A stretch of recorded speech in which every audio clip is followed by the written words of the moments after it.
the legislature in a special session on education. And heck, even when I was state superintendent, we can and we must do more for our kids in schools. And the state has got to step up and do its fair share, period. When I came to office, we worked at trying to fix a decade of underinvestments in our schools. Now our K-12 schools ranked 8th and best in the nation after ranking 17th just 5 years ago. But the fact of the matter is that over the past decade, Republicans have cut more than $4 billion from education budgets that I proposed as governor and as state superintendent, and that's a billion with a B. So we have a lot of work to do to fully fund our schools and do it the right way.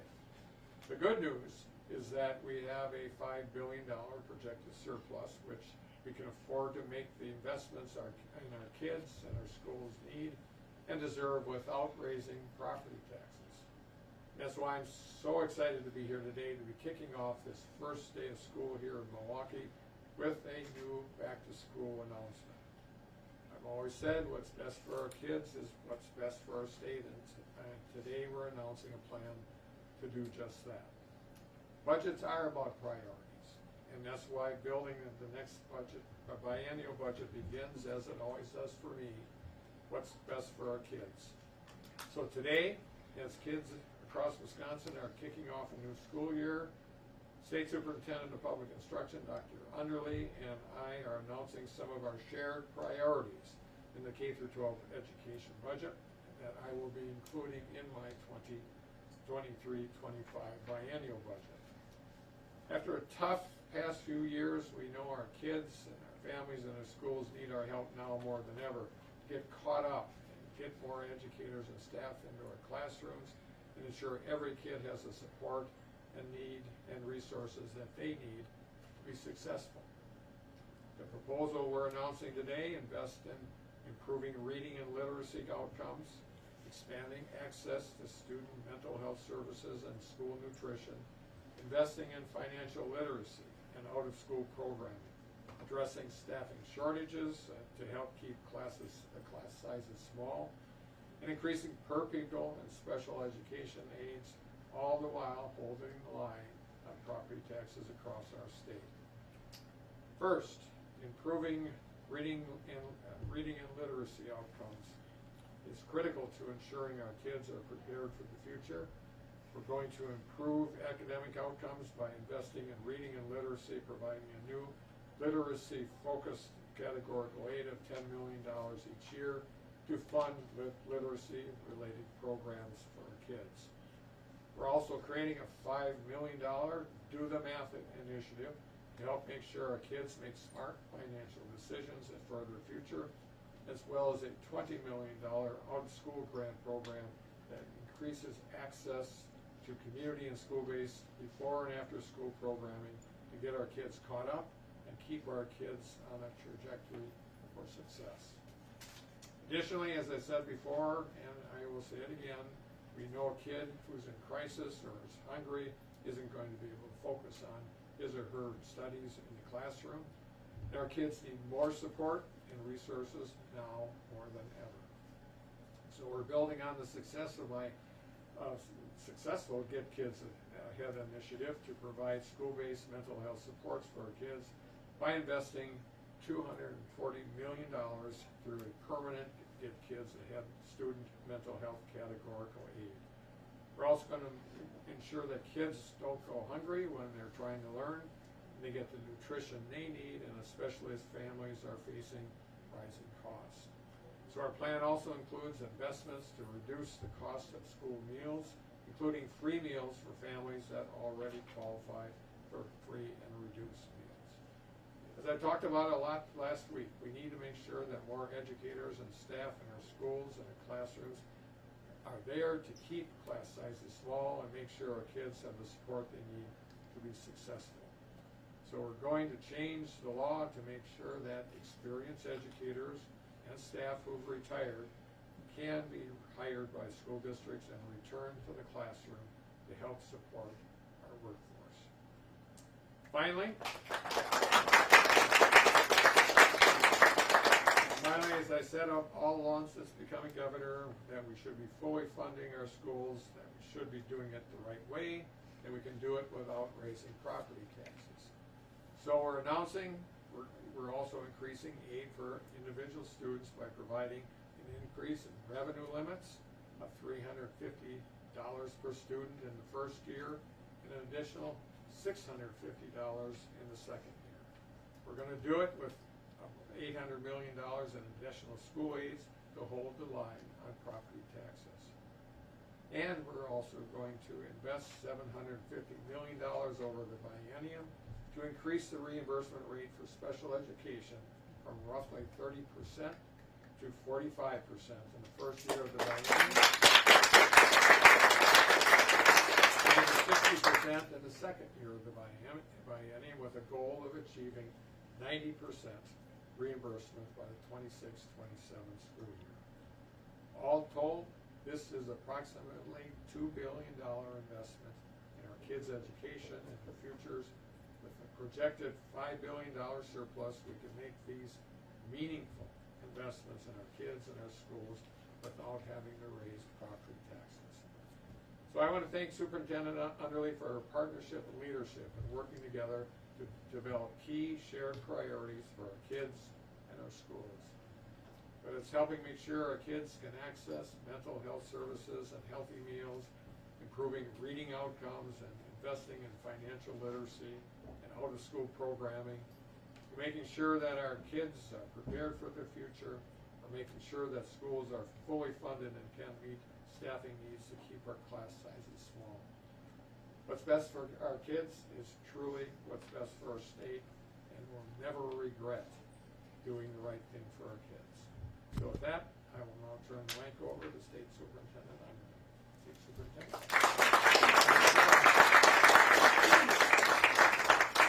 Thank you very much, Governor Evers. Good morning. I'm just really happy to be here with you all.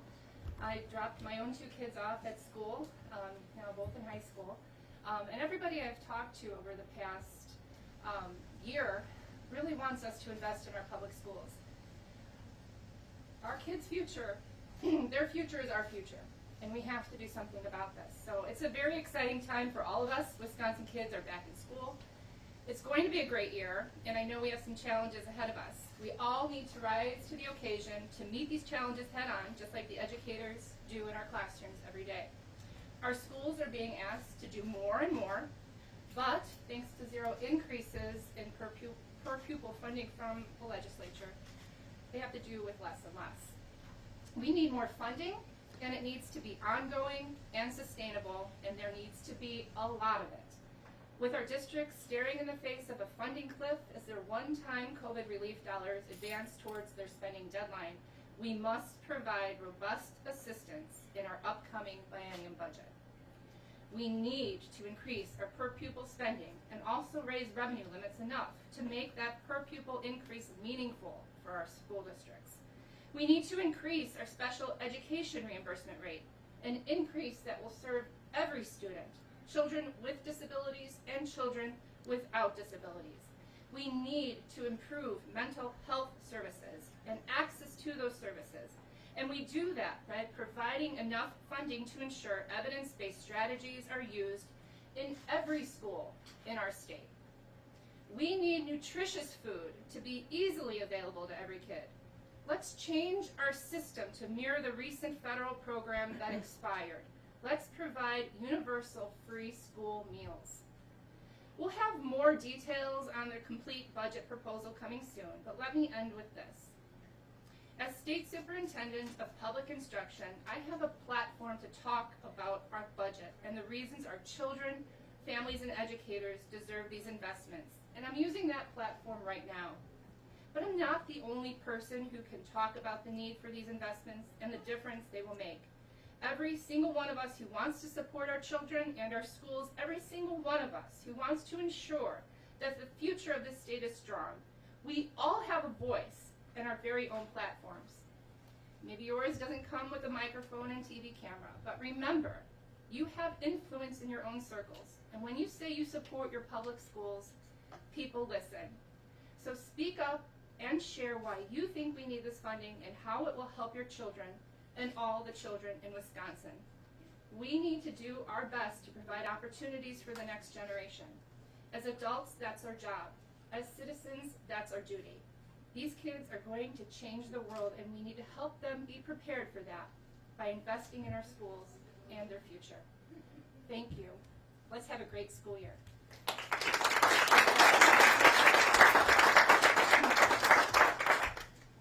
Well, thanks, Superintendent Underly. This is a really important announcement. Obviously, a $2 billion investment is a large investment, but it does what we've always said we can do. We can raise the revenue for our schools, and we can moderate or keep property taxes the same. This is not a false dichotomy anymore. We can do both, and looking forward to the legislature taking this up in the near future. So with that, I'd be glad to answer any questions, or Superintendent Underly can answer questions. Governor, what hurdles do you anticipate with this investment and this proposal going into the biennial budget? As you mentioned, lawmakers have to kind of approve all of that. Looking specifically at addressing staffing shortages and changing the law to allow that to happen, that retirees can come back to work. Yeah, that should be a no-brainer, frankly. In the past, when that has gone in front of the legislature to allow teachers to do what they can do anyway. They can retire and go to work at Walmart, but they can't double dip, quote unquote, by coming back and teaching where they taught before. We have to make this happen. We have a shortage of teachers. There's a pipeline, but the pipeline isn't particularly robust, and so we have teachers that are willing to come back and work hard and fill spots that already exist. So that I think is a no-brainer. There's usually only one person that's opposed to this, and he's one person, and so I think we can get this through. This budget is really important. I mean, we've messed around with this for years. This is our chance to raise those revenue limits, raise the amount of money that goes into special education, raise the money that's going into property tax relief, instead of just going one way or the other and not accomplishing anything. This is a time where we have $5 billion in our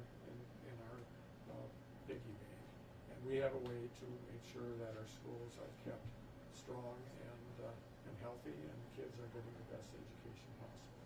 We can do this. Governor, you mentioned that this is obviously a continuation of that initial announcement that was made last week. When you're looking at particular aspects of both that presentation that was made last week and this one, in particular when it comes to mental health services, Yes. there are a lot of families that may not really understand just how much access is going to be available. Could you kind of go into a little more detail about that? Yeah, and there was, we set aside $15 million on top of a $15 million investment with federal funds around mental health, and this is a $240 million investment. It's essentially telling the state of Wisconsin that mental health is providing mental health services is part of the K-12 world. It is, there's always all different ways that can be done, whether it's contracting with mental health providers, hiring them themselves, providing telehealth service. Mental health services will be part and parcel of what our public schools offer. This is a significant change in our world, and we've seen it through the pandemic, how that has played out in kids' lives, but it's even beyond that. We understand much more now than we ever had before the impact that mental health struggles have upon kids' mind.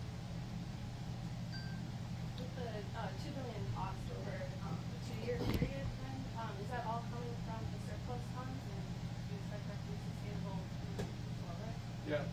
Yes. Well, it depends on where we may make cuts in other areas, but not in education. So I have to say that it's likely to be used from that surplus. I do believe that our economy is strong, and that surplus is not going to disappear overnight. We have plenty of time to make sure that this is an ongoing expectation for the state. This is obviously projected, going into your projected budget, so we still may be some time from seeing these priorities, in action and seeing that. So what happens now to kind of address some of these same priorities? What can you or the state or even local districts be doing now to make sure that these priorities are still met even before, the funding comes from? Well, we projected budget? need help, and if I'm not answering the question directly, I can ask it again, but we need help. Parents and teachers and people that believe in public education in the state of Wisconsin have to be geared up on this issue. This is a really important issue. We just can't have a press conference tomorrow by Republicans saying, "Oh, this is budget crap. We're not going to do this." We have to do this if we want to finally make a difference for kids. We have to do this, and so I'm calling on the people of Wisconsin to get behind this proposal so that we know that we have the support that Republicans or whoever is in the majority of the legislature is behind this and will be helpful. We have to have this happen. This is an opportunity of a lifetime for us. Did I answer your question? If not, Yeah, you answered it. I do have an off-topic question to ask you, just really, while we have you, just your response to the ongoing threat of a strike with UW nurses. Well, I'm real hopeful that is avoided by having management and the hard-working nurses at University of Wisconsin Hospital be able to actually sit down and talk through these issues. It seems almost unbelievable in this day and age that we can't get management and these hard-working nurses that during the pandemic put their own lives on the line together to talk about things that concern them. So I'm hopeful that will happen and that they can avoid the strike. I do believe the nurses at the University of Hospitals are hard-working individuals, and they're not playing games here. This is a real thing, and so hopefully we can get them together and have a chat. Last Governor question here. Evers, why are you proposing this special funding for literacy, and what requirements will schools have as to how they spend that money? Can you? Yeah, I can address address that one. So the literacy is really, it's a statewide program, so we would use the funding. We haven't worked out the entire budget proposal yet, but the funding would be used to establish like a literacy center for the state where we would have coaches be able to go out to the school districts and the school districts be able to send teachers to get professional development so that they are most current on best practices with teaching literacy in our school. And it's really important at this time. We know that kids were unevenly impacted by the pandemic, especially our kindergarten, first, second, third graders. And so when you think about the impact that this will have on their long-term academics and just being able to be successful adults is really needed. And so we're really excited about it. All right, thanks everybody. Thank